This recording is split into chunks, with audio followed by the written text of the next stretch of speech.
I'm Chuck Webster, and if you're on Twitter, I'm very active there. Whereflow, which is a portmanteau, which is what the linguists call two words that are combined, such as software and workflow, and you take the parts. And the topic, thank you very much, is health information management or health IT, kind of a little bit of both. Makerspaces, supporting patient and clinician makers. And I'm a bit of a mad scientist. So I think about 5 or 6 years ago, I walked around HIMSS with a little camera here. I've actually had 3 or 4. This is one of them. And it shoots HD video of 2 hours. And this is 3D printed so that I could stick it on my hat. And so that kind of was my introduction to 3D printing. And then, before I go much further, I want to give you a little bit of an outline. But I started to build little robots for pediatricians to entertain kids. And that involved these little computer boards like Raspberry Pi you may have heard of. And then I got into not just sort of what I was building, but thinking about the tools I was using. And then I started to hear about patients and clinicians that were starting to build things. Little medical devices, interactive toys. A kid in a children's hospital, there's a mobile makerspace. He invents a spirometry game. And so I started thinking about makerspaces in general. And hello, inner nurse. So I'm going to start off with what is a makerspace? My maker journey, a little bit more about that. What are the makerspace tools and platforms? And then I'm going to make a pitch for a health IT makerspace. Now, what function in the healthcare system would a health IT or health information management makerspace perform? And then potential next steps. And by the way, this is for a selfie, which will take a 360-degree selfie, which will take toward the end of the conversation we're having, I hope. So in Orlando, there was a booth that looked like this.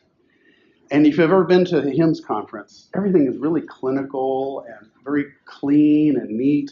And people would walk around the corner and they'd look at this and they'd say, "Oh my God, what happened? Was there an explosion?" Or someone would say, "Oh, I got half this stuff." Okay, 3D printers and so forth. So up above it says Innovation Makerspace, so it was in the innovation zone. Become a healthcare maker, hands-on tools for fun, learning, design, invention, and creation. So there's kind of like toys that turn into solutions, maybe is almost kind of a trajectory there. And there's some hashtags. If you're on social media, I think this probably will also work on Facebook.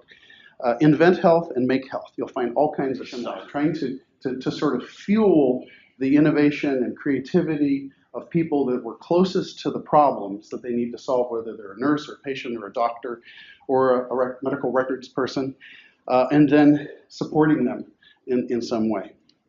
And then HIMSS Makers is kind of my hashtag that I've been using for about 4 years.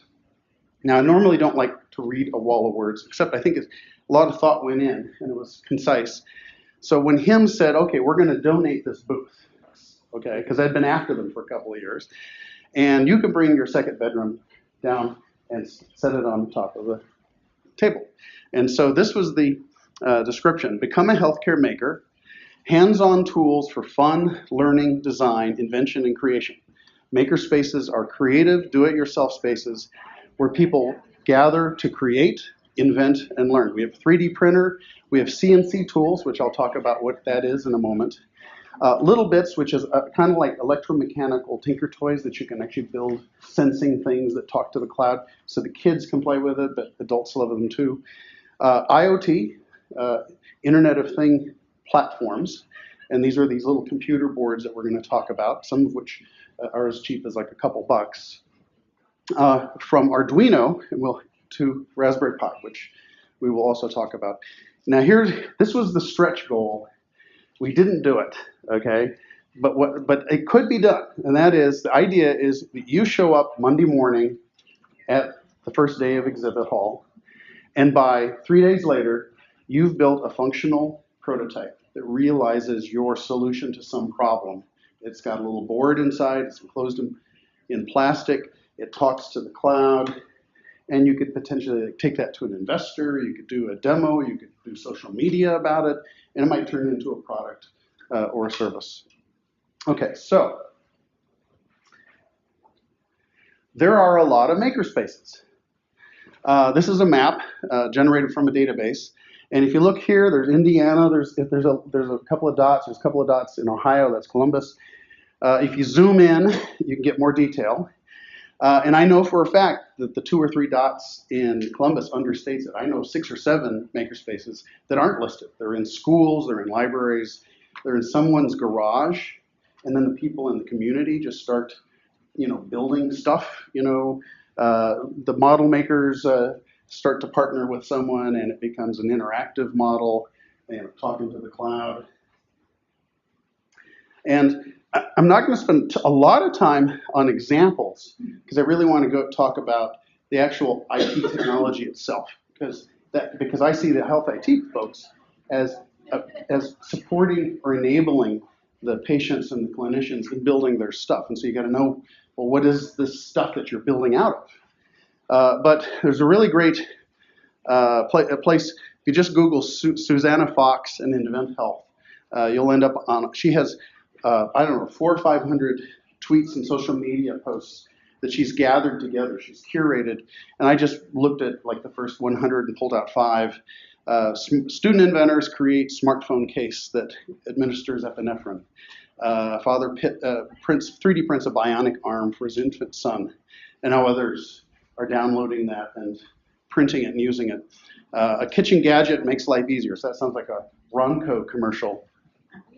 A blind artist teams up with engineering students to build a cane. So this cane actually has sensors, ultrasonic sensors that are sending back little pulses describing the environment.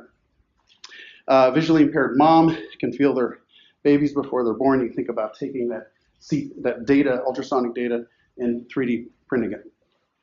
So those are sort of the feel-good outcomes.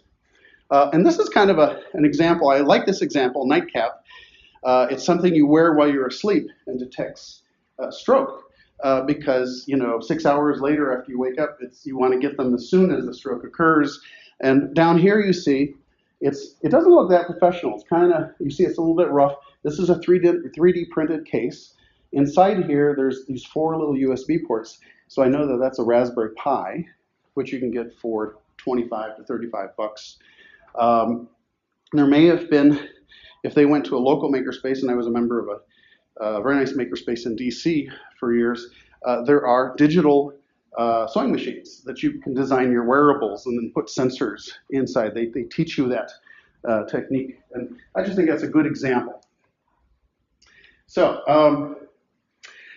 I wanted to become an archaeologist when I was in high school because I lived on a farm and there were Indian mounds and pottery and arrowheads, and I started reading about archaeology. And one of the things that archaeologists study are the tools and the things that are left over when you use those tools. And archaeology is part of anthropology. And so anthropologists like to think about, well, what does it mean to be human? What differentiates a human from the rest of the animal kingdom? Well, humans use tools, complicated tools. They learn advanced concepts, and they communicate via symbols. Well, guess what? If you look up the definition of makerspace, the most predominant one is makerspaces are made up of 3 things. They're made up of tools and platforms, such as 3D printers and inexpensive little computers, resources to learn, maybe often just links on their website out to YouTube instructional videos, and then this communication. It's very, very peer-to-peer learning. My mother went to school in a 1-room schoolhouse, and there were 3 or 4 students in each grade. And so there was a lot of the older students teaching the younger students, and there's a lot of makerspaces feel a lot like what I imagine that felt like. So a little bit about my journey, and at the end of this I'll play a video of one of my robots. So I started off, I said I want to learn about 3D printing, I want to learn about things that are interactive, that talk to the cloud.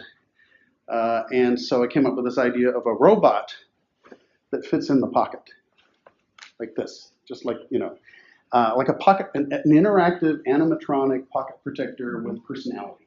Okay, and when I worked for an EHR vendor, most of our customers were pediatricians, and they had little toys on their stethoscopes that were to kind of distract and attract the kids. So I thought, well, what about if you had a customizable robot that would say things like, "I love Nurse Smith," we customized to ABC Pediatrics. And so I started off on the left over here. This version 1, when someone walked by within 2 feet, a little animation would happen. It would smile. Version 2 would say things like, "I like snakes." And you could trigger it. These animations would occur. And I also could control it with Google Glass. So I had kind of a ventriloquist routine where I used to go on stage in DC to entertain people. One of the things I found out was I went through all this trouble to create these scripts, like a play, and people would just sit there. But when Mr. Rimp didn't work, like it went into an infinite loop and said, "I like snakes" over and over and over again, or else it refused to answer me, everybody thought that was very, very funny. So now version 3 just said random things, and I just react to it. But now notice that version 3 has a slot, so you can fit, in the shirt pocket. And look, its electronics are enclosed. Okay, so I'm kind of moving toward a product. Okay, something that I'd actually be willing to put out there. I couldn't put this out there because this had all these wires hanging off of it and so forth. I take him. I actually recently I left him on in the window of my car, and this plastic case melted all around his electronics. But when he was functional, I would take him to maker fairs. And a maker fair is kind of like everybody on the East Coast or nationally or in New York who loves Makerspaces, or just even if they don't belong to Makerspace, they build stuff.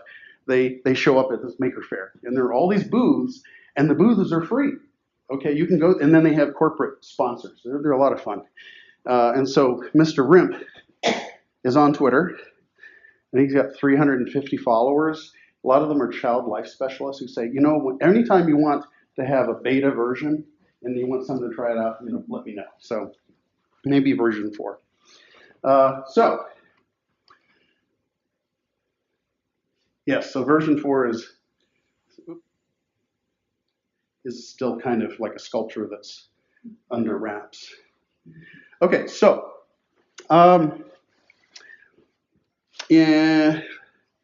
back in 2014, I walked around at HIMSS with a 3D printer I built in a little transparent box.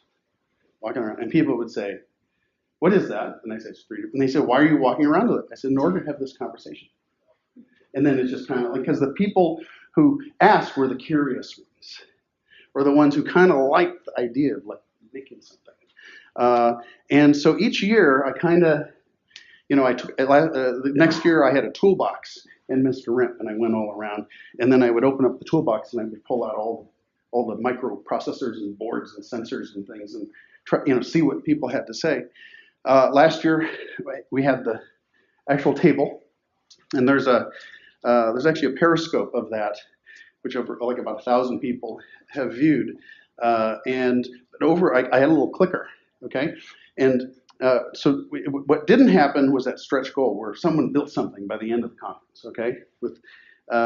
But I had over 500 people stop and say, and find out what's going on. Some of whom were very enthusiastic, and some of whom said, "Wow, if I'd only known, I would have come here on Monday and I've got this idea for something, an asthma device monitor entertainment thing." Okay, so I'm not sure if this is what will happen. But at the next HIMSS, I'm working on a portable, in a backpack makerspace. So it actually has the smallest 3D printer I could find that could do something useful. And then these are sensors, and these are boards, and a breadboard, and so forth. Now, we're going to get a little more. One of the things I do a lot of is my day job. I'm an industrial engineer, went to medical school. So the engineer part of me is kind of this interested in the maker stuff. Industrial engineers are really into workflow, and so so the stuff I build, I end up tweeting about. and there are videos of my robots, so it kind of fits in. And one of the things I did in July was I gave away a bunch of key fobs with this hashtag HIT100, where they had like the top 100 influencers and Twitter and stuff. And I just gave them, and people were so excited. It was like, from my point of view, it was a little bit like, gluing some macaroni to cardboard and spray painting it gold. I mean, people were putting this stuff up on their refrigerators going, look at that. Because everything is so digital and ephemeral to actually get, something physical in the mail with a handwritten note. So people said, that's really cool what you did in Orlando. Can you bring your Makerspace to Cleveland? Okay. And so I kind of shrunk it down because the one I went to Orlando was 2 of those. And that was a lot of work. And I could prioritize because people were interested in certain stuff and ignored other stuff. So I pared it down. And of course, you can see that I'm even getting smaller now. Now, I like this because I printed. This is what's called a vinyl cutter. I don't use this. It can cut cardboard and cut leather. It's really cool. You can just, like, for example, I don't do this, but you send a design to it and it cuts all the leather out, and then you can stitch it up into a really cool purse or something like that. You could imagine, having a customized case to hold like a medical device. I mean, I'm trying to connect it up to healthcare. The reason I have that is I have 3D printers, I have CNC mills and routers, I've got a laser cutter and engraver, which is, these little badges that I gave away, okay? But I didn't have a vinyl cutter, and it listed these 5 things, and I said, oh, so I got to go out. So it was like a collector, so because I'm interested in the makerspace as a thing. So here's some people. This is a lady who works for HIMSS. These folks work for HIMSS, and so I made beer coasters that featured the senior director of exhibits. And everybody was like, this is so cool. We got beer coasters with a laser cutter in their image of Ellie Riley. It's interesting. I mean, it's almost kind of absurd, but it's different, and it's great to have hold something physically in your hand. And by the way, they smell sooty in a good way, kind of like you're out in the woods. One of my master's degrees is in artificial intelligence. I said, what's an ontology of Health IT Makerspace? Ontology is what are the objects or entities and what is their relationship to each other? So I said, well, I'm going to find a really exhaustive list of stuff that you find in Makerspaces. Up on top, you've got 3D printers. Up and down the bottom, you've got the plastic you feed into them. And so I played a lot of games, made word clouds and printed them out on cards and put them into different piles. And then eventually I came up with this, which Health IT Makerspace has 2 parts. Most makerspaces would have these parts, but they're customized to the topic. You have fabrication and you have electromechanics. I'll go over here to fabrication. Everybody thinks of 3D printers, but there's a lot more than just 3D printers. First of all, you have 3D printers that do different kinds of materials, different kinds of plastics. You have 3D printers that print what are called bioinks, which are cells in suspension that actually can print primitive organs and then like ovaries and then successfully transplant into animals. I mean, that's kind of where they are. They haven't done it with humans yet. Metal. There are now, I think the least expensive 3D metal printer is about $50,000. I can't afford it, but that's starting to get into the range where a healthcare organization could print. And I went to the top academic 3D printing conference about 2 months ago in Seattle, and what they were talking about, they weren't doing it yet, but someone asked a question. It was me, and I have a video of it, and that is, would it be possible for someone to come in to the emergency room from an accident, and 12 hours later, there would be a custom scapula or whatever portion of the pelvis be, implanted? And they said, yes, we believe the workflows and the pieces there. Obviously, you have all kinds of IRB issues and evaluation. Now look at down here, functional, conductive. You can print inks that conduct. So you can print a circuit board, okay?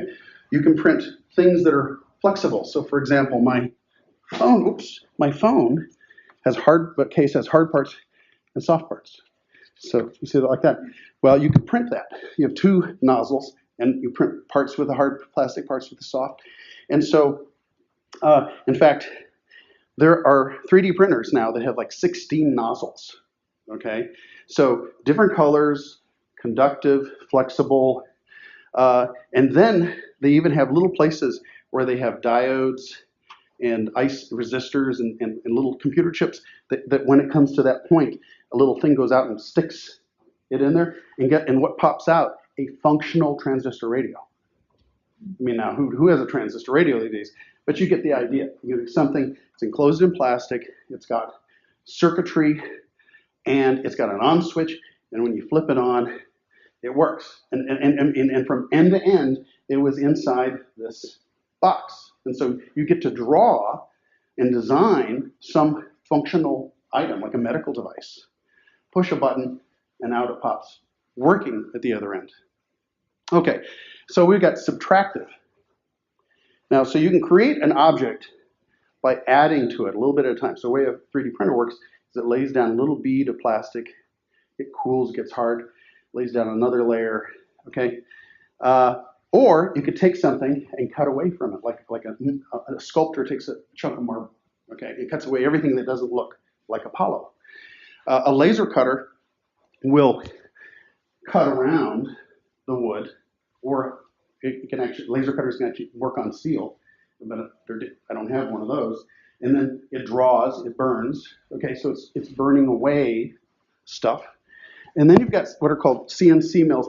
For 12 years, I lived in Pittsburgh, and there's a big demand for CNC folks. The CNC folks are the folks that can know how to take a piece of metal and to machine it to exact dimensions, like it might be used in an engine or whatever. And because of Pittsburgh's history in steel, there are a lot of really good experts, and so they're always looking for CNC people.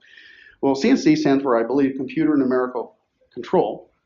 Okay, and so one of the things I'm actually working on building a little CNC mill at home that you can stick a brick of aluminum in, and it will cut away stuff. Now, in healthcare, a couple months ago, there was an additive manufacturer. There was a CNC conference in Pittsburgh, and they had an entire aisle on medical devices. Because you can imagine, you need like a particularly shaped little valve made out of metal is important to this little hydraulic system that is maintaining pressure or administering something. And so that's that connection. Over on the right, we've got electromechanics. And I'm not a real engineer, I'm an industrial engineer. Industrial engineers are all about patient flow, computer discrete event simulation. You take a few basic engineering courses, but my friends, they were electrical engineers, they were mechanical engineers, and they would get together, and this was 30 years ago, and they would build these cool robots. So the electrical engineer would design the brains, maybe a computer person would write the software, but that was very basic, and the mechanical engineer would design the joints and the arms. Well, guess what? There are kids in grade school are doing it. They go to the YouTube videos, the hobbyist websites sell a wide variety of servos and things that control servos, and and so I know people that are building prosthetic limbs that aren't just plastic things to hold stuff, but actually have little muscular movement or electrical activity sensors that are controlling stuff. With servos. In fact, I had 3 people in a row come by and look at my servos and say, when you want to scale up your toy servos, I represent a Japanese or a German company, and our servos are 10 times as strong, but they use the same software. So you could build your prototype, and then you could scale to strength. So you could build a toy prosthetic arm, and then move to one that's actually strong. Now, microcontrollers versus single board computers. How many people have heard of Raspberry Pi? Okay, Raspberry Pi, we'll see an example, is, and I have a picture so I don't have one to show you. It's a little computer on a board that you can plug your keyboard, your mouse, your display. It's got Bluetooth, it's got Wi-Fi, runs Linux, but it's got a graphical. And there are a lot of schools now that are creating labs, and the board is $35. Okay, so it's very inexpensive. It's open source, and these need to talk to the world. They need to accept inputs. They need to sense temperature, movement, direction, compass, light, and then that needs to go inside, and then some logic has to happen. And the logic says, oh, the lights just went up, and the heat went up. Maybe there's a fire.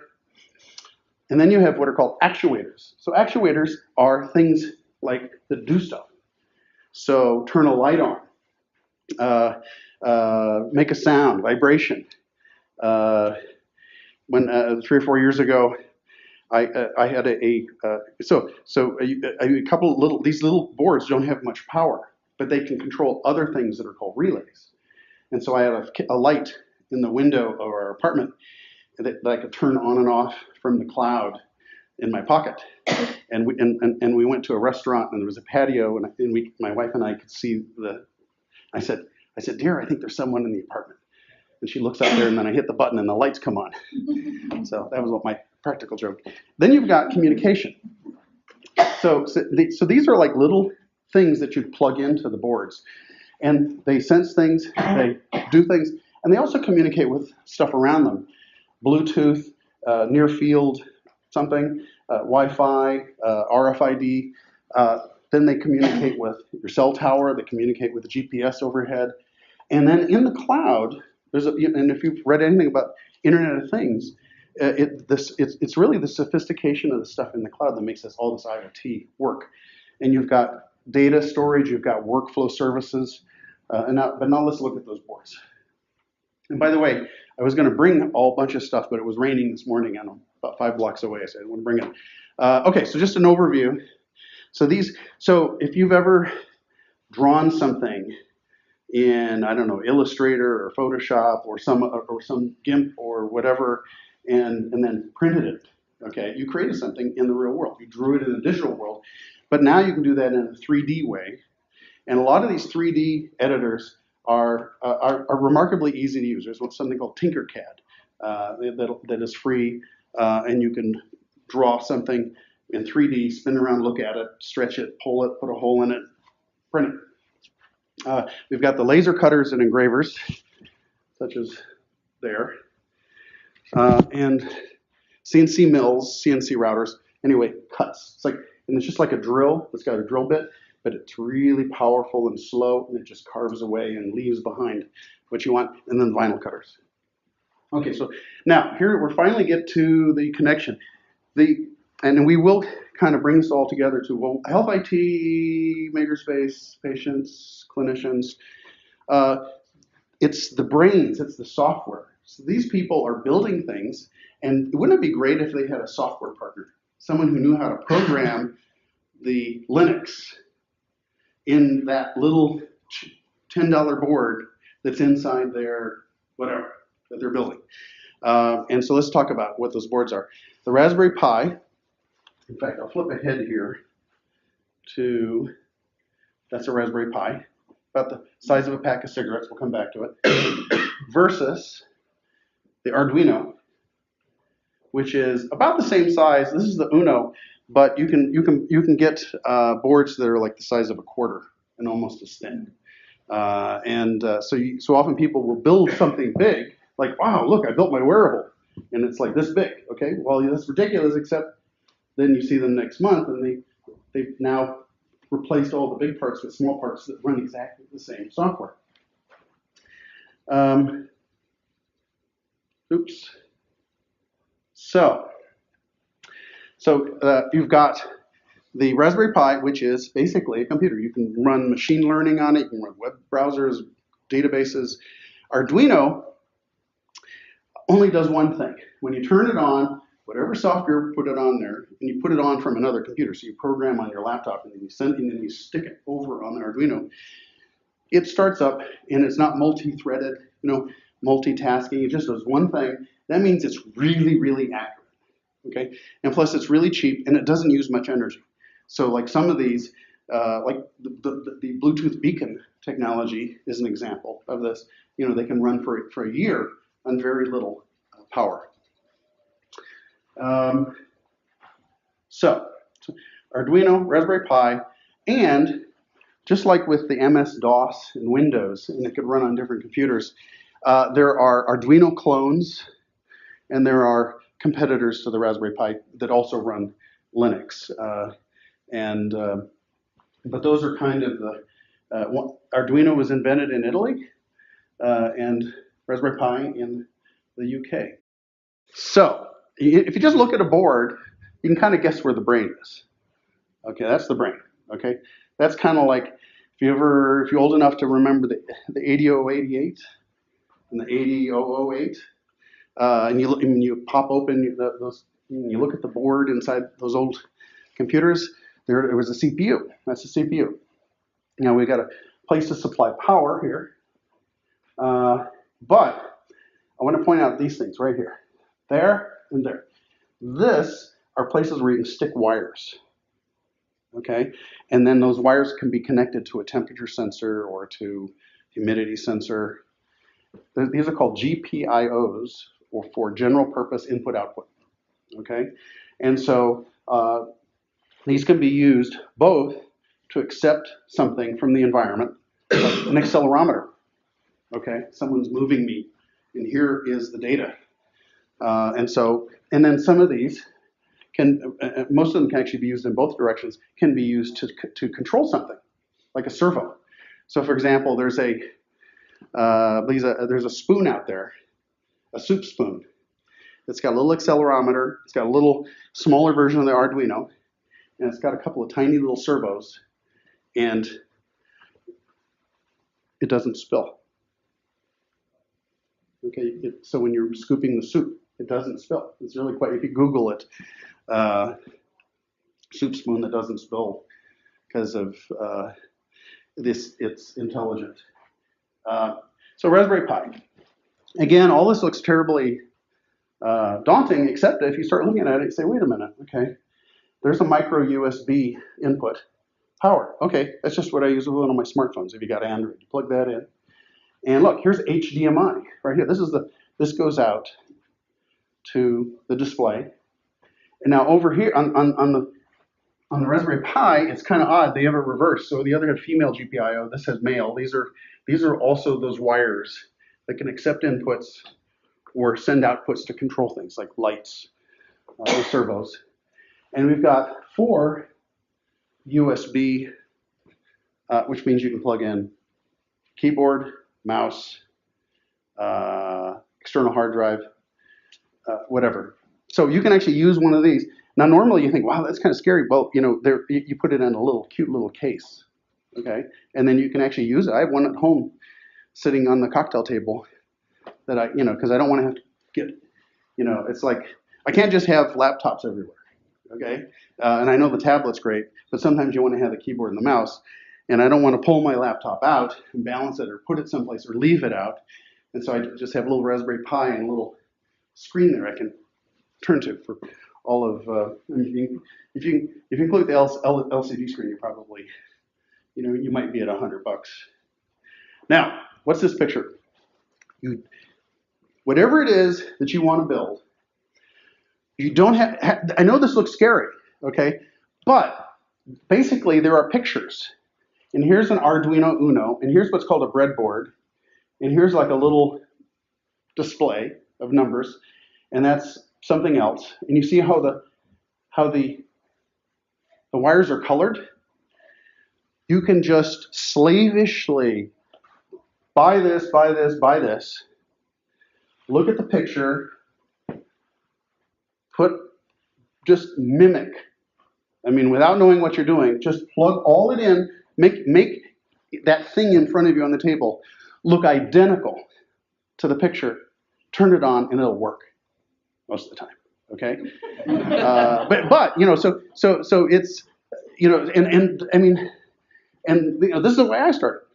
Okay, and so in fact, there's on my last slide I said next steps. If you go to Arduino.cc, which is the Italian company, they have something called the Arduino Starter Kit. And it's a box full of wires and diodes and LEDs, which are the lights, and resistors. And I think there's an Arduino in there, and there's a breadboard. And they've got like 20 projects. that sensors, like if anything comes near, or ambient light, or a thing that as you move your arms near it, it makes sound. I forget what one of those are called. There's a term for things that sense and make music. And it doesn't assume that you can know how to program. It actually also teaches you how to program in the language that's popular on Arduino, which is similar to C, but it's not nearly as hard as if you've ever taken a C course. It doesn't deal with pointers or anything like that. So it actually teaches you what to do loop and if then statement. So it's a great way to get into programming as well. All right, let's go to, okay, so why should we have health IT makerspaces? Well, guess what? They're everywhere. But in the health IT community, not really. You saw that map, and then there were 2 or 3 in Columbus. If I zoomed in, I knew of 6 or 7 that weren't even on that map, including one in the nursing school at Ohio State, and so forth. But so we need to get into the game. Well, why do we want to get into the game? First of all, it's fun. It's really like toys. It's like building a toy, and then you think, wow, maybe I could actually, convince someone to give me some money to scale this up, But here are the 2 most important reasons. Health IT is not solely about software. I mean, you want to assume that there are tablets and desktops and servers everywhere now. Things are in the cloud. But increasingly, you're going to have robots in hospitals. You're going to have wearables, and you're going to want to get that data into the electronic health record. The Internet of Things, these are smart objects that are just in the wall. You go and you sit down in the waiting room, and there's a little Bluetooth computer that says, oh, someone's sitting in this chair, and that's going to feed that someplace to someone. Drones have all kinds of interesting healthcare applications, and makerspaces are like the perfect place to learn about that stuff. You get to build a little drone. I mean, actually, makerspaces have these curriculum, these classes, and it's a 3-hour class, and it starts at 6:30, ends at 9:30. And there's a prerequisite. The prerequisite may that you have to take the Learn to Solder class. Okay, so you got to be able to take 2 wires, heat something up, stick them, melt it, and then prove that current can pass. Well, you've done that. Okay, now in 3 hours you will build a little miniature drone, or you will build a little miniature robot on wheels. Okay, so makerspaces are a good place to learn about that. But I think in the long run, the real importance is this idea of meeting the patients and the clinicians halfway. So first of all, folks who aren't great programmers maybe feel daunted, and so they don't build some idea, but they say, I don't know enough about it, okay? Or else they do try to build it, and it works kind of great. And then it'd be great. It would be great to be able to help them. And because a health IT professional knows more about software, they can increase the quality, the fitness for purpose of these sort of do-it-yourself projects. And then also maybe suggest paths to scale, to prevalence, to how it could be used by other folks. There are 2 big issues, I think. And that is, the doctor invents something like that, silent stroke detector, and says, okay, I want to integrate this into the healthcare and enterprise infrastructure here in the health system. Okay, well, you got stability issues, okay, because you don't want to crash things, and then you got security issues, HIPAA and all of that, and so, but I do think that there are routes to address those, and in some cases the route may be, gosh, we'd really love to do this, but we can't, and this is why. But you want to do it, I think if you understand something about the ethos, you're going to be better at delivering that news. And then as the world evolves, maybe that isn't true. So I think we're close to my closing here. So I used to be a professor of medical informatics, so I'm used to designing curricula. And so I thought, now, makerspaces, at first glance you say, well, there's not a curriculum here. Like a one-room schoolhouse, everybody's teaching everybody. It's all kind of willy-nilly pull it apart. Well, that's not true. One-room schoolhouses had curricula that leveraged that peer-to-peer. And so in order to think about this, I said, okay, well, what if I were to have like a Makerspace course for health IT? I said I have two columns. I'd have the fabrication column, and I'd have the electromechanical column. And I'd start off in the hello world. Every time you learn a new language, you type print space quote hello world space maybe a semicolon or something, hit return, and then it comes back hello world. So it's like a traditional good luck thing. Okay, the hello world of the microprocessor world is you take an LED. I always take a red one, and it's got two wires sticking out of it. And I go to the GPIOs, those little black bank, and I stick one in one hole, one in another hole, and they're all numbered. And then I write a little program. In fact, when you fire it up, the program's almost done. It just has a little comment, and then it says, "Put your code here." Okay, and then you type, the equivalent of turn GPIO 1 on, sleep parentheses 1,000 milliseconds, turn off, and loop forever. And the reason you loop forever is this is not a sophisticated programmer. You're just going to unplug the device, and then it's going to terminate. Okay, so it's very simple.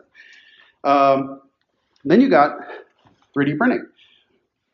It's remarkable. There are millions of digital objects out there from the National Institute of Health, from top museums that have scanned their sculpture. And then there are folks that have created, like, for example, I created this to hold this little 360 camera, and this to hold, and they upload them, and they're there for free, okay? And by the way, when you download them, sometimes you can customize them. You can say, oh, there's actually, this is the wrong size ball. I have the Samsung ball, and it's actually 1.5 times as big. So you just 1.5 times. And then so it customizes the software, the file, and then you print it, okay? And so just searching and finding, it's like Google. If you're really good at Google, you can get it, it's really useful. It's like finding objects. You want to find an object that serves some purpose, some nursing purpose, perhaps. Then, okay, now we're going to go to the next level, the Raspberry Pi. Oh, now what we're going to do is we're going to design from scratch. I'm going to draw this object, not just go find someone else's object.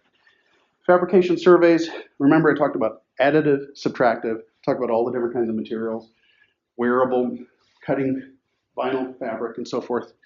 That's just kind of be complete.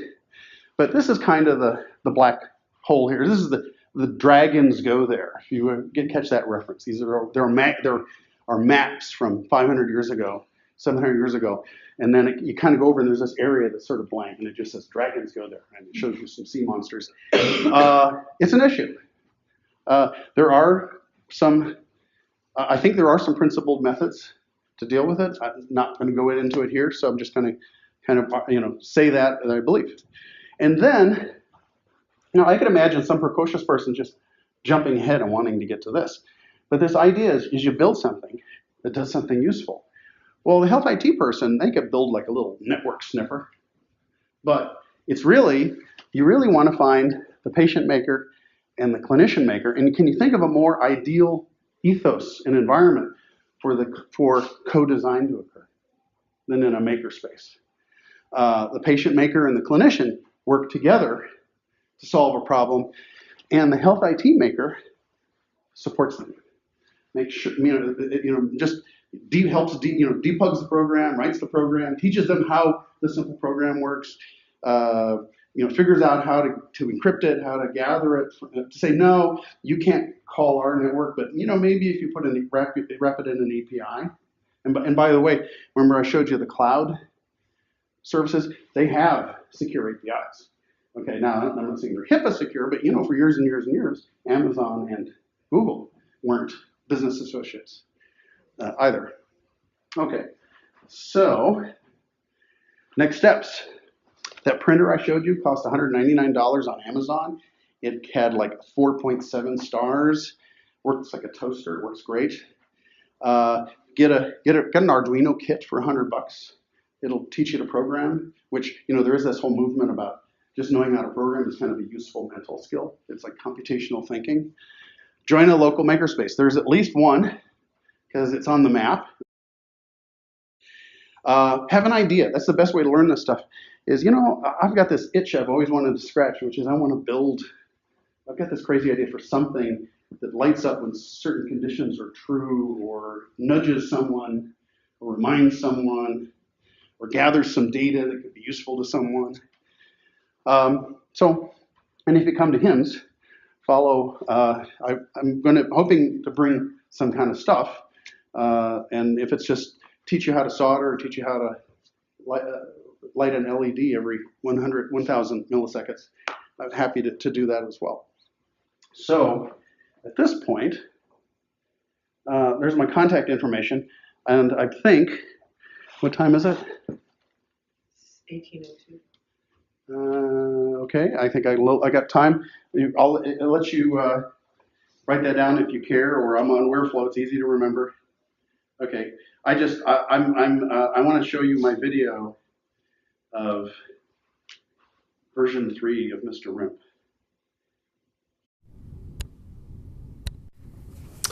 So, what have we here? Well, I'm Chuck Webster, Wareflow on Twitter, WAREFLO, and I'd like to introduce you to someone. Hello, my name is Mr. Rimp. Very interesting. So, tell us a little bit more about you. Mr. Rimp stands for Robot in My Pocket. Robot in My Pocket. There's a movie, I believe, with Andy Griffith called Angel in My Pocket, about an angel that lived in a pocket and helped families out of difficult circumstances. Mr. Rimp is a 3D printed robot who's chock full of Arduino-compatible hardware, kind of like what's on my tie here. And he's highly customizable, so you can make him say anything you want. And he's for pediatricians and child life specialists to entertain and distract children in arduous circumstances. Kind of neat here. Look, he even has a little laptop. And look, it's got the LCD screen and it's scrolling by, and you can see what he's thinking. His little heart, of course, is going lub-dub. His mouth, his speaker is in the belly here. And he has these, cute... Don't touch my hair. He's kind of sensitive about his electrodes. He likes to think of them as hair. And so anyway, we've been working on you really hard. And what's in the offing? I'm glad to be at the National Maker Fair. Going to be at the National Maker Fair. In fact, I think Saturday from about 11 to 2, we're going to be walking around. So if anybody sees someone wearing anything that looks like you, come on up and shake your hand. Hello, my name is Mr. Rimp. And I've always wanted to have a conversation with a robot before. Something about philosophy or consciousness or artificial intelligence. Do you have any interesting words of wisdom? Mr. Rimp, you're so chatty normally. Hello? Yes, what do you want? Oh, okay, good. You're still there. Well, all the world's a stage, and all the robots merely players. They have their exits and their entrances, and one robot in his time plays many parts. Okay, I think I get your drift on that. Tell us a little bit more about your philosophy of life, or about you specifically. I was created by a 3D printer. Well, that's pretty cool, because 3D printing is pretty hot today. Anything else? Don't worry if Plan 8 fails. There are 25 more letters in the alphabet. It certainly describes how you've come into existence. I think you're about Plan Z. I like snakes. A little bit of coherent conversation would be appreciated. I like snakes. Okay, well, that's not exactly with a literal sense of coherence that I meant. I like snakes. You've got to know something else, something kind of classy. I'm bored. Can we talk about something else? Okay, well, maybe. What do you want to talk about? What am I, your talking parrot? No, you're getting a little snarky here. I was created by a 3D printer. Okay, you're starting to repeat yourself. I was created by a 3D printer. Okay, I think we're going to give you one more shot. Don't worry if Plan 8 fails. There are 25 more letters in the alphabet. Look, I know you've got a great poem in there. I'm bored. I know you've got a great poem in there. Else? Don't argue with me. I'm bored. Come on. Can we talk about something else? I'm going to keep after you until you say something interesting. What am I, your talking parrot? Okay, all right. Well, one more time. I like snakes. Some say the world will end in fire. Some say ice. From what I've tasted of desire, I hold with those who favor fire. But if it had to perish twice, I think I know enough of hate to say that for destruction ice is also great and would suffice. Okay, that's very classy. I think we're going to stop where we're headed. So thank you very much. Don't touch my hair. Okay. Anyway, so like I said, Mr. Rimp is he's highly customizable. You can program to say whatever you want. And here was version. I'll turn it around this way. Here's version 1. And here it was version 2, which I could actually control with Google Glass. And you see all the wires on the back? Well, that's all enclosed, as you can see. And he lives in my pocket. Look, you can actually see that there's kind of a split there. You can think of him as an elaborate 3D printed pocket protector. He has a business card. And he has a Twitter account, MRRIMP. He's got a bunch of pediatricians and child life specialists at children's hospitals who follow him. And he even has a drone. Yes, what do you want? I'm sorry I blocked your vision there. And as you can see, his logo is, it's, the dots go right in the O's of the robot, and it's got a little cockeyed grin, but that halo means he's really got a heart of gold. And so, robot in my pocket, Mr. Rimp. If you bump into us at the Makers Fair, I hope you'll stop and say hello and shake his hand. Hello, my name is Mr. Rimp.